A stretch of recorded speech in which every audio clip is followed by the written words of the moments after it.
Agora vamos à análise política da semana com Alexandre Garcia.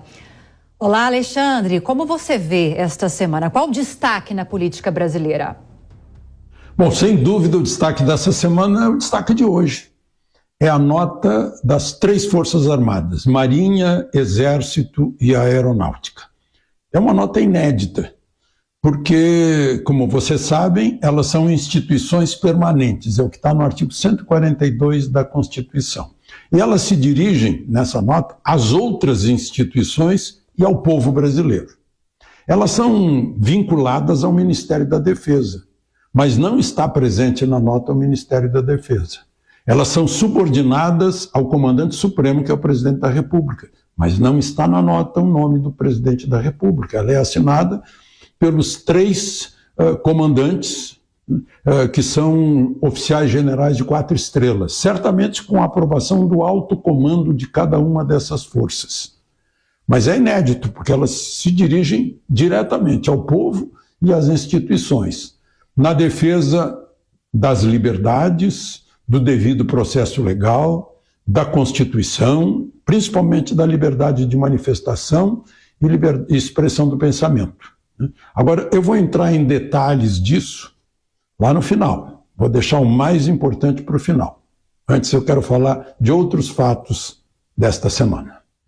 E que outros fatos da semana você destaca, Alexandre? Certamente o início do processo de transição. Pois é, já começou a transição, o trabalho de transição em Brasília, e já decepcionou muita gente. Henrique Meirelles, por exemplo, que já foi presidente do Banco Central, estava cotado por um cargo econômico no Ministério. Deu uma palestra ontem e disse que Lula está indo na direção Dilma, né?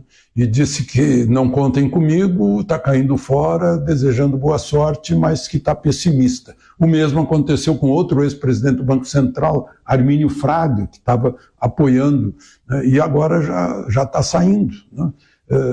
Certamente por causa desse desequilíbrio fiscal, né, previsto aí, porque o futuro presidente está trabalhando com a ajuda de Renan Calheiros, que já foi ao TCU, para ver se não precisava, não iam considerar pedalada, né, porque eles estão querendo, agora precisa de uma reforma urgente, urgentíssima na Constituição para furar o teto de gastos, que foi a regra de ouro da economia, do equilíbrio das contas públicas.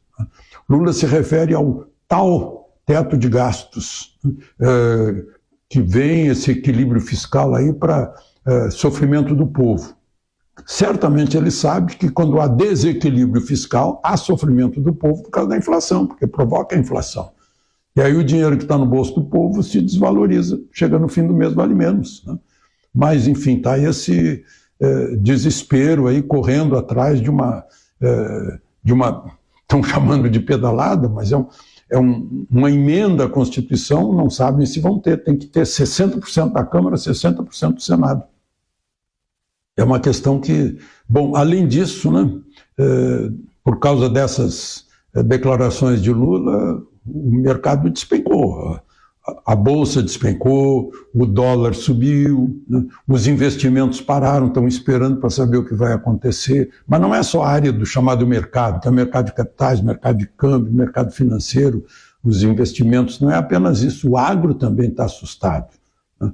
Com a volta de invasões, talvez, estão falando em nomes como Boulos, Stedley para ministério, Marina Silva, que já foi ministra do Meio Ambiente, né? Então, essa transição está revelando aí que parece que vai ser a reprise de um filme. E o motivo da nota dos comandantes da Marinha, Exército e Aeronáutica, Alexandre? Não foi esse o motivo. O motivo é essa agressão que temos visto às liberdades, aos direitos, ao devido processo legal, à Constituição, imposição de censura, né? E as manifestações na frente dos quartéis. A nota dos 3 comandantes militares começa se referindo exatamente a essas manifestações. Eu anotei aqui, fiz um resuminho da nota para a gente, digamos, fazer a interpretação dela, né?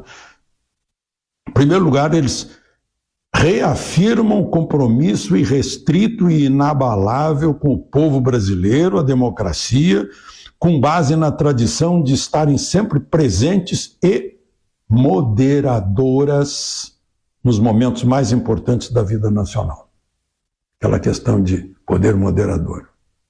Está mencionado aí, no primeiro parágrafo dessa nota, dessa importantíssima nota. Depois, a Constituição estabelece deveres e direitos que têm que ser observados pelos brasileiros e pelas instituições, especialmente sobre a livre manifestação do pensamento, a liberdade de reunião pacífica e a livre locomoção. Eu estou fazendo um resumo da nota. Aí lembram que no ano passado foi aprovada e sancionada e publicada a Lei 14.197, que afirma que não é crime a manifestação crítica aos poderes constitucionais. Vale dizer, não é crime criticar o Supremo, não? Ou criticar o presidente da República, ou criticar o Poder Legislativo. Os poderes, ou criticar mesmo o Exército, Marinha, Aeronáutica. Não? Criticar por meio de passeatas, reuniões, greves, aglomerações ou qualquer forma de manifestação. Está na lei citada pelos militares.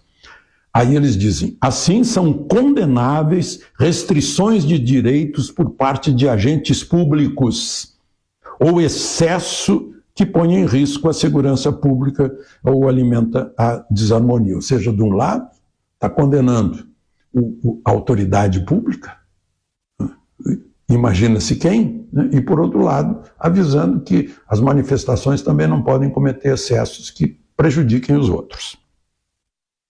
A solução de controvérsias é no devido processo legal, que está abandonado, né? E cabe às autoridades instituídas pelo povo, eles estão chamando a atenção de que o povo é a origem do poder. No exercício do poder que emana do povo, a imediata atenção às demandas legais e legítimas.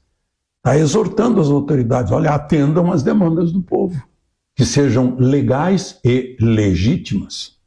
Legal é o que está na lei, legítimo é o que é legitimado pela moral, pela ética, pelos costumes.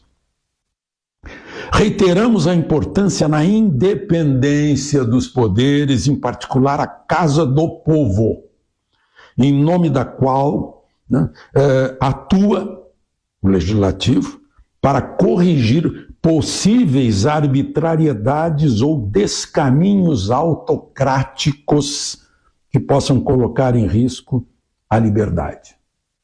Aí só faltou botar o nome. Né?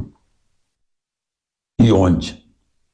As Forças Armadas, aí termina, permanecem vigilantes, focadas no seu papel constitucional de garantia da soberania, da ordem, do progresso e sempre em defesa do nosso povo. Mais uma vez, lembrando que está em defesa do povo. Né? Temos primado pela legalidade, legitimidade, estabilidade, com foco na missão de fé no Brasil e em seu pacífico e admirável povo. Pois é, moderadores, agora meu comentário, depois do resumo, os moderadores históricos, ao lado do povo, estão em defesa das liberdades e direitos e lembram que o legislativo precisa corrigir os desvios autocráticos. Para a Jovem Pan, Alexandre Garcia.